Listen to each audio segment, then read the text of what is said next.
আসসালামু আলাইকুম। জহিরুল সায়েন্স টিউটোরিয়ালের পক্ষ থেকে স্বাগত জানাচ্ছি আমি জহিরুল ইসলাম। প্রিয় দর্শক বন্ধুরা, এই মুহূর্তে আমি আছি অপরূপ সৌন্দর্যমণ্ডিত টাঙ্গাইল শহরের আলোকোজ্জ্বল জেলা সদর রোডে। তাহলে চলুন বন্ধুরা, আমরা রাতের বেলায় জেলা সদর রোডের অপরূপ সৌন্দর্য উপভোগ করি এবং টাঙ্গাইল জেলা সম্পর্কে জানি। টাঙ্গাইল জেলা হলো বাংলাদেশের মধ্যাঞ্চলে অবস্থিত বাংলাদেশের 64টি জেলার একটি, যা ঢাকা বিভাগের একটি প্রশাসনিক অঞ্চল। 1969 খ্রিস্টাব্দে টাঙ্গাইল মহকুমা থেকে 975 বর্গ কিলোমিটার এবং ময়মনসিংহ সদর মহকুমা থেকে 2439 বর্গ কিলোমিটার জমি নিয়ে বর্তমান টাঙ্গাইল জেলাটি তৈরি করা হয়।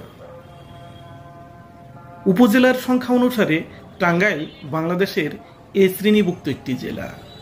জেলাটির মোট আয়তন 3414.35 বর্গ কিলোমিটার এবং এর জনসংখ্যা প্রায় 38 লাখ।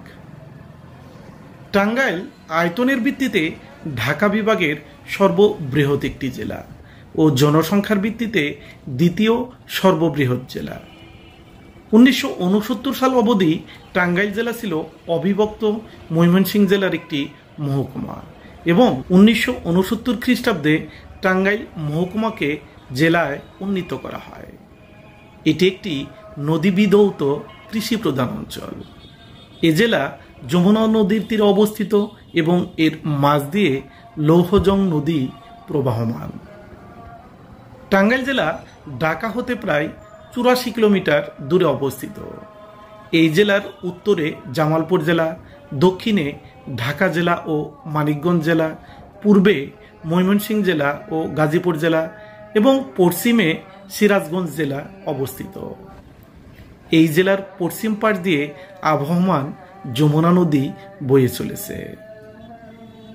বাংলার চিরপরিচিত লোক সংস্কৃতি নিয়ে টাঙ্গাইল একটি ঐতিহ্যবাহী জনপদ। টাঙ্গাইলের তৈরি চমচম, মিষ্টি আর তাঁতের শাড়ি ছিল উপমহাদেশ খ্যাত। বাংলাদেশের লোক ঐতিহ্যর অংশ মাটির মৃৎপাত্রের ফলক আর নকশি কাঁথা এখানেই বিকাশ লাভ করে। এছাড়াও কয়েকটি মুসলিম ঐতিহ্য, তার মধ্যে আটিয়ার জামে মসজিদ, ধনবাড়ির মসজিদ ও মাজার, কদিম হামজানির মসজিদ, খামারপাড়ার মসজিদ ও মাজার প্রভৃতি। আজকের মতো এ পর্যন্তই। পরবর্তী ভিডিওতে আবার দেখা হবে। ধন্যবাদ সবাইকে। আসসালামু আলাইকুম।